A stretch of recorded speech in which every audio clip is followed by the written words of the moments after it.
Hey guys! Today I want to share how I clean stickers and pen marks stuck on a guitar body, especially those made from thin metal scrap. It sounds simple, but if you leave them too long, they make the guitar look dirty, right? Alright, let's get started. Tools I'm using: eucalyptus oil, thinner or contact cleaner, microfiber cloth, and yes, my fingernails. Don't underestimate them. 1. Starting with the sticker. Usually stickers are the biggest enemy of a clean guitar body.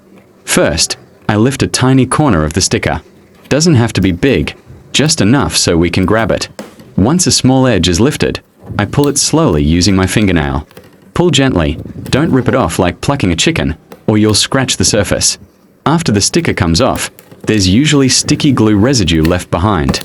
Here's a trick I always use. Grab the sticker you just removed, don't throw it away. Use it to tap the sticky residue. The leftover glue usually sticks back onto the sticker, which helps reduce the mess. 2.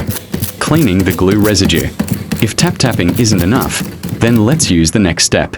Pour a little eucalyptus oil, spread it with your finger, and let it soak. Using your finger works better because your body heat helps soften the glue. After that, wipe it with a microfiber cloth until clean. You can repeat the process a few times if needed. No problem. 3. Moving on to pen marks.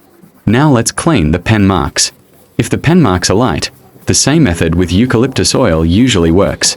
But if the marks are stubborn, have been there for a long time, or are very dark, we bring out the extra tool. Thinner or contact cleaner. How to use it. Don't pour the thinner directly onto the guitar. Pour a little onto the microfiber cloth first. Then gently rub the pen mark. Go slowly.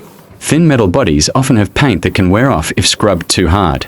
Once the pen mark disappears, wipe again with a clean cloth to remove chemical residue. 4. Repeat if needed. Just take your time and don't rush. You might need to repeat the steps 2 or 3 times to get a perfect clean surface. Closing. Alright guys, that's how I clean stickers and pen marks from thin metal scrap guitar bodies. Super simple, easy to find materials, and it makes the guitar look fresh again. If you have your own method or want me to make another guitar repair tutorial, just drop a comment below. Thanks for watching. See you in the next video.